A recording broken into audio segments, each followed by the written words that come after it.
Hello everyone, मैं पूजा शर्मा आपका स्वागत करती हूँ ऑन दिस प्लेटफॉर्म। आज यहाँ पर मैं आपके लिए लेकर आई हूँ यूपी उत्तर प्रदेश सब ऑर्डिनेट सर्विसेज सिलेक्शन कमीशन की निकली हुई भर्ती की। भर्ती क्या है? Assistant accountant and auditor. ये हमारी पोस्ट जो है यहाँ पर अभी इसकी वैकेंसी निकली है। फॉर्म आपके यहाँ पर जल्द ही आ जाएंगे। तो यहाँ पर आज के सेशन में मैं आपको यहाँ उसका सिलेबस जो है वो डिस्कस करेंगे कि क्या क्या आपके सिलेबस में आने वाला है। तो चलिए स्टार्ट करते हैं हमारा सिलेबस डिस्कशन। तो सिलेबस डिस्कशन करने से पहले हमें ये पता होना चाहिए कि एग्जाम में जो है कितने मार्क्स का एग्जाम होने वाला है, टाइम लिमिट कितनी है, नेगेटिव मार्किंग है या नहीं। तो ये सारी चीजें हमें थोड़ी बहुत हमारे एग्जाम के बारे में बेसिक नॉलेज जो है यहाँ पर हमारे पास हो तो दैट इज बेटर। तो यहाँ पे देखिए, यहाँ मेनली हमारा एग्जाम जो है वो 3 भागों में बटा हुआ है। 3 पार्ट्स हैं हमारे इस एग्जाम के। 3 सब्जेक्ट्स आपको यहाँ पे फॉलो करने पड़ेंगे। ठीक है, आपका एग्जाम जो है वो होगा हमारे 100 मार्क्स का। 100 क्वेश्चन आपसे पूछे जाएंगे और आपको टाइम मिलने वाला है 2 घंटे, जिसे हम कह रहे हैं यहाँ पे 120 मिनट। ठीक है, यानी कि आपको हर क्वेश्चन के लिए 1 या 1.2 मिनट आपको यहाँ पर मिलेगा। ठीक है, वेट अ सेकेंड, चलिए। तो यहाँ पर आपको जैसे मैंने कहा कि हर उसके लिए आपको 1.2 मिनट आपको मिलेगा क्वेश्चन अटेंड करने के लिए। आपके क्वेश्चंस होंगे मल्टीपल ऑब्जेक्टिव्स। ठीक है, चलिए। अब मैंने जैसे आपको कहा कि यहाँ पे हमको 3 भाग दिए गए हैं। इस एग्जाम में आपको 3 चीजों की 3 सब्जेक्ट्स का जो है स्टडी करना है। पहला भाग आपके लिए मेन है, जो कि आपकी पोस्ट से रिलेटेड है। आपका मेन सब्जेक्ट है जो कि है अकाउंटिंग एंड ऑडिटिंग। भाग में पहली चीज है अंकेक्षण और अंतिम खाता, ऑडिट और आपका फाइनल अकाउंट्स। क्वेश्चन कितने आएंगे इसमें? प्रश्नों की संख्या 10 है, निर्धारित कुल अंक भी 10 है। मतलब आपको यहां पर 1 मार्क का क्वेश्चन जो है मिलने वाला है। आप देखिए, पास करेंगे, सही आंसर देंगे तो 1 मार्क मिल जाएगा, लेकिन अगर नहीं आंसर दिया तो आपका 1/4 कट जाएगा। नेगेटिव मार्किंग कितनी? जो भी आपके मार्क्स हैं उसका 25%, यानी कि 1/4 1 मार्क्स का क्वेश्चन है, उसका 25% 1/4 होता है। तो 1/4 आपके यहाँ पे नेगेटिव मार्किंग है गलत क्वेश्चन का आंसर देने पे।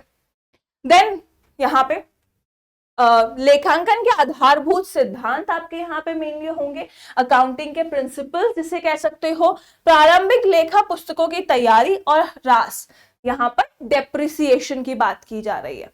ओके, जो कि 10 क्वेश्चन है और वही कुल 10 अंक यहाँ पे दिए जा रहे हैं। दोहरा प्रणाली जिसको हम डबल एंट्री सिस्टम कहते हैं। बैंक समाधान विवरण, बैंक रिकंसिलिएशन स्टेटमेंट हो जाता है। वित्तीय नियमों के सामान्य जानकारी, आपको यहाँ पर जो भी आपके फाइनेंशियल स्टेटमेंट्स हैं उनकी आपको मेनली नॉर्मल नॉलेज आपके पास यहाँ पे होनी चाहिए। आरटीजीएस, ई बैंकिंग, बजट नियंत्रण में कंप्यूटर का क्या उपयोग होगा, कैसे उपयोग करते हो आप बजट कंट्रोल के लिए। आजकल जो है जितने भी अकाउंटेंट्स हैं उन सबको पेमेंट करनी होती है, ऑनलाइन पेमेंट करनी होती है, तो आरटीजीएस क्या है वो हम यहाँ पर देखेंगे। एडवांस अकाउंटेंसी में कुछ पॉइंट्स जो हैं आजकल नए यूज किए जा रहे हैं, जैसे रॉयल्टी पे करना हो गया। ये सारी चीजें हमारी नई नई आ रही हैं, तो एडवांस अकाउंटेंसी के बारे में हमें थोड़ी सी नॉलेज होनी चाहिए। ठीक है, नेक्स्ट है हमारा टैक्सेशन और अंक गणित। टैक्सेशन में 2 चीजें तो हमारी मेन हमेशा रहती हैं, एक इनकम टैक्स, दूसरा हमारा जीएसटी।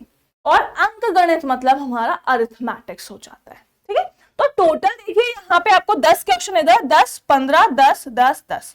तो यहाँ पे आपका टोटल जो बताऊं अकाउंटिंग और ऑडिटिंग से जो लिया जाएगा वो हमारे आएंगे 65 मार्क्स। तो आपको अपना सब्जेक्ट जो है एकदम परफेक्ट करके जाना है, क्योंकि अगर मेन यहाँ पे हमारा 65 मार्क्स जो है वो कैरी कर रहा है हमारा खुद का सब्जेक्ट। फिर आता है कंप्यूटर। कंप्यूटर जो हमारी बेसिक नॉलेज होती है कंप्यूटर से रिलेटेड। कंप्यूटर में हार्डवेयर, सॉफ्टवेयर, बहुत सारी चीजें ऐसी हैं जो बेसिक हमें पता होनी चाहिए। उनसे रिलेटेड क्वेश्चन यहाँ पे पूछे जाएंगे। 15 क्वेश्चन यहाँ पर आपके इसके आएंगे। और लास्ट में ऑब्वियस बात है, स्टेट एग्जाम है, स्टेट की थोड़ी बहुत नॉलेज हमें होनी चाहिए। हालांकि थोड़ी बहुत नहीं, पूरा जीके यहाँ पे पूछा गया है। तो यहाँ पे आपको history, geography, civics, polity, administration सब कुछ यहाँ पे आपको पता होना चाहिए। तो मैंने यहाँ आपको इसकी डिटेल नॉलेज दे दी है। आगे हम चलते हैं सिलेबस के ऊपर। देखिए यहाँ पे इन्होंने साफ बोल दिया है, नोट में देख लो कि भाई यहाँ पे आपको अगर आपने उपयुक्त परीक्षा हेतु प्रत्येक गलत उत्तर के लिए नेगेटिव मार्किंग का प्राविधान है, जो सही प्रश्न हेतु निर्धारित अंक का 25% अर्थात 1/4 होगा। ठीक है, यानी कि आपका 1 मार्क का क्वेश्चन है, उसका 25% मतलब 1/4 आपका यहाँ पे गलत जवाब देने पर काट दिया जाएगा। अब हम चलते हैं हमारे सिलेबस की तरफ। तो भाग 1 की बात करते हैं, अंकेक्षण और अंतिम खाता, जो कि है फाइनल अकाउंट्स। अशोध्य एवं संदिग्ध ऋणों के लिए प्राविधान, यानी कि provision for bad and doubtful debts. उसके बाद हमारा अदत्त एवं पूर्वगत, यानी कि आउटस्टैंडिंग और प्रीपेड जितने भी इनकम और एक्सपेंसेस हैं वो सारे यहां पर देखने हैं। वैल्यूएशन ऑफ स्टॉक देखना है। उसके बाद में हमारे फाइनल अकाउंट से रिलेटेड जितनी भी एंट्रीज होंगी वो आप यहाँ पे देखोगे। ऑडिट आपको देखना है क्योंकि मेन है ऑडिट। ठीक है, आपका उसके बाद इंटरनल ऑडिट क्या होगा, आंतरिक लेखा परीक्षा, नियंत्रक एवं महालेखा परीक्षक, भारत सरकार का परिचय यानी कि controller and auditor general of India यानी कैग जिसे हम कहते हैं। ओके, चलिए आगे की तरफ चलते हैं। सेकंड यहाँ पर बोला जा रहा है लेखांकन के आधारभूत सिद्धांत, आपके जितने भी अकाउंटिंग है उससे रिलेटेड जो भी सिद्धांत है वो सब चीजें यानी कि प्रिंसिपल्स आपके। उसके बाद प्रारंभिक लेखा पुस्तकों की तैयारी और रास जिसे यहाँ पर हम डेप्रिसिएशन कहते हैं। ठीक है, ये सब चीजें हमें एग्जाम के लिए पढ़नी है, जिसमें आ जाता है जर्नल लेजर, आपका एरर रेक्टिफिकेशन हो जाएगा। यहाँ पे डिफरेंट टाइप्स ऑफ डेप्रिसिएशन, यहाँ पे डेप्रिसिएशन के मेथड आएंगे डिफरेंट टाइप्स ऑफ। तो इस पॉइंट में हमें ये सारे पॉइंट देखने पड़ेंगे। तीसरा यहाँ हो रहा है डबल एंट्री सिस्टम। तो उसमें क्या क्या चीजें आएंगी, दोहरा लेखा प्रणाली, आप डबल एंट्री सिस्टम में क्या क्या चीजें देखते हो, जिसको हम यहाँ पे अकाउंटिंग इक्वेशन वगैरह भी देखते हैं, वो सारी चीजें आ जाएंगी। बैंक रिकंसिलिएशन स्टेटमेंट, क्या क्या एरर्स आ रही हैं, बैंक आपको स्टेटमेंट चेक करना है, आपको अपना कैश जो भी चीजें आप ट्रांजेक्शन्स कर रहे हो वो आप यहाँ पे चेक करें। फिर उसके बाद सामान्य वित्तीय नियमों की जानकारी, मतलब आपके जनरल जो भी फाइनेंशियल रूल्स आप फॉलो करेंगे वो यहाँ पर आएंगे। स्टोर परचेज के नियम, जो भी आपका स्टोर परचेज अकाउंट आप बनाते हैं उसके जितने भी रूल्स एंड रेगुलेशंस होते हैं उनकी नॉलेज आपको होनी चाहिए। RTGS, internet banking, budget control, आधुनिक इलेक्ट्रॉनिक एवं संचार तकनीकी, मतलब आप जो भी अपने अब कह लीजिए यहाँ पर आप जो भी तकनीकी चीजें यूज कर रहे हैं, टेक्नोलॉजी यूज कर रहे हैं, नई नई टेक्नोलॉजीज जो आप यहाँ पे यूज कर रहे हैं वो उसके बारे में आपको यहाँ पर पढ़ना है। इसके अंदर आपकी अकाउंटेंसी में जो आप चीजें करो, जैसे कि आपको कुछ भी रिकॉर्ड करना है, बैंकिंग चीजें फॉलो करनी है, तो आजकल नई नई टेक्नोलॉजीज आ रही हैं सारी, तो उसके बारे में आपको थोड़ी बहुत जानकारी होनी चाहिए। एडवांस अकाउंटेंसी, देखिए अकाउंटिंग अब तक बेसिक अकाउंटिंग चीजें फॉलो हो रही थी, ऑडिटिंग फॉलो हो रही थी, लेकिन कुछ नए पॉइंट्स होते हैं जो हर बार देखने को मिलते हैं। तो उसमें एडवांस अकाउंटिंग में कुछ चीजें हैं।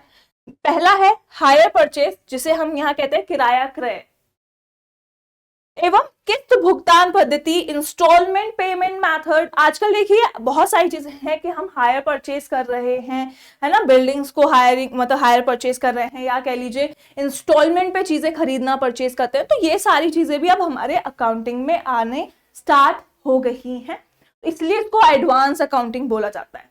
इंस्टॉलमेंट पेमेंट मेथड हो गया। उसके बाद में आपके डिफरेंट ब्रांचेस हैं, डिपार्टमेंट्स हैं, तो उनकी अकाउंटिंग यहाँ पे देखी जाती है। दिवालिया खाते मतलब इंसॉल्वेंसी अकाउंट्स, अधिकार शुल्क यानी रॉयल्टी, बीमा दावों यानी कि आपके बीमा दावों की गणना आदि से संबंधित जानकारी, यानी कि इंश्योरेंस क्लेम्स से रिलेटेड जितने भी इंफॉर्मेशन है वो सारी इंफॉर्मेशन आपको यहाँ पर पढ़नी है एग्जाम के लिए। इसका लास्ट जो है पॉइंट दैट इज टैक्सेशन यानी कि या फिर अंक गणित। टैक्सेशन में जैसे मैंने पहले कहा इनकम टैक्स आता है, आपका जीएसटी आता है। अंक गणित में आपके अरिथमेटिक जितनी भी चीजें हो जाती हैं वो आप यहाँ पे अरिथमेटिक मैथमेटिक्स से रिलेटेड जितनी भी चीजें हैं वो आप यहाँ पर देखेंगे। भाग 2, भाग 1 में हमने सारा अकाउंट्स ऑडिटिंग देख लिया। भाग 2 था हमारा कंप्यूटर से रिलेटेड। कंप्यूटर से रिलेटेड जितनी भी नॉलेज है यानी कि आईसीटी जिसको हम कहते हैं, इंफॉर्मेशन एंड कम्युनिकेशन टेक्नोलॉजी, उसके बारे में हमको सारी नॉलेज होनी चाहिए। ठीक है, आपका यहाँ पे बोल दिया कंप्यूटर एवं सूचना तकनीकी का परिचय आपको होना चाहिए। इसके अंदर अब क्या क्या पॉइंट्स हैं, जैसे हार्डवेयर है, सॉफ्टवेयर है, ऑपरेटिंग सिस्टम आ जाता है, ईमेल हो गया आपका, उसके बाद में आपको ई गवर्नेंस आ जाती है, ई गवर्नेंस की जानकारी, जितने भी फाइनेंशियल टूल्स आपके यहाँ पर आप यूज कर रहे हो, आपका वर्ल्ड वाइड वेब है, इंटरनेट बैंकिंग है, इंटरनेट है, जितनी भी नई नई चीजें कंप्यूटर के कह लीजिए सब्जेक्ट में आती जा रही हैं वो सब कुछ हमें यहाँ पर देखनी है हमारे एग्जाम के लिए। ठीक है, साइबर सिक्योरिटी भी आजकल हम पढ़ रहे हैं। तो आपके कह लीजिए यहाँ पर बहुत सारे पॉइंट्स ऐसे हैं जो नए नए आजकल हम देख रहे हैं, हमारी टेक्नोलॉजीज जो है अपग्रेड हो रही हैं, तो वो हमें कंप्यूटर से रिलेटेड चीजें यहाँ पर देखनी है। कुछ पॉइंट्स देखिए यहाँ पे और दिए हुए हैं आपके इनोवेशन कंप्यूटर में। उसके बाद क्या क्या है, आर्टिफिशियल इंटेलिजेंस हो गया, big data processing, deep learning यहाँ पर है, मशीन लर्निंग आपको यहाँ पर पढ़नी है, इंटरनेट ऑफ थिंग्स। ये कुछ नए इनोवेटिव टूल्स, इनोवेटिव चीजें हैं जो हमें इस कंप्यूटर सब्जेक्ट के अंदर देखना होगा। ठीक है, आई थिंक इतना आपको 2 भाग जो है क्लियर होंगे। तीसरा भाग जो है वो अब हमारा आ जाता है मेन हमारे सब्जेक्ट का, मतलब हमारे स्टेट का जो है वो यहाँ पर आता है, दैट इज उत्तर प्रदेश की से संबंधित सामान्य जानकारी, यानी कि आपका जनरल नॉलेज। ठीक है, क्या क्या है ऐसे में अगर बताऊं तो हम उत्तर प्रदेश की हिस्ट्री, ज्योग्राफी, सिविक्स में हम पॉलिटी, एडमिनिस्ट्रेशन, कल्चर क्या है, डांस क्या है, लैंग्वेजेस आप क्या क्या बोलते हो, है ना, ये सारी चीजें हम यहाँ देख रहे हैं। देखो लोक नृत्य, क्या क्या त्योहार मनाए जाते हैं, क्षेत्रीय भाषाएं हो गई, क्या क्या विरासत में मिला है, सामाजिक रीति रिवाज क्या फॉलो किए जाते हैं, और हमारा पर्यटन वगैरह जो है यूपी में कैसा है, वो सारी चीजें हमें पढ़नी है एग्जाम के लिए। भौगोलिक हमारा जो है कह लीजिए यहाँ पर ज्योग्राफिक लैंडस्केप, और पर्यावरण आपका एनवायरमेंट, उसके बारे में देखना है। अब पर्यावरण में देखिए बहुत सारी चीजें आ जाती हैं आपके, फल फूल, मिट्टी, पानी, हर चीज हम यहाँ पर देखेंगे। वन, आपका वाइल्ड लाइफ चीजें, मतलब जो भी वाइल्ड लाइफ है यूपी की, आपके माइंस और मिनरल्स क्या क्या है यूपी में, वो सारी चीजें हम यहाँ पर डिस्कस करेंगे। और भी जो भी कंटेम्पररी इवेंट्स जो हैं जो फॉलो किए जाते हैं वो हम यहाँ पर देखने वाले हैं। तो आई होप कि यहाँ पर मैंने आपको जो आपका यूपी SSSC का एग्जाम है उसके बारे में एक प्रॉपर नॉलेज दी है। आपको यहाँ पे कोर्स समझ में आया होगा, आपको समझ में आया होगा कि एग्जाम जो है उस कितने मार्क्स का है, 100 मार्क्स का एग्जाम है।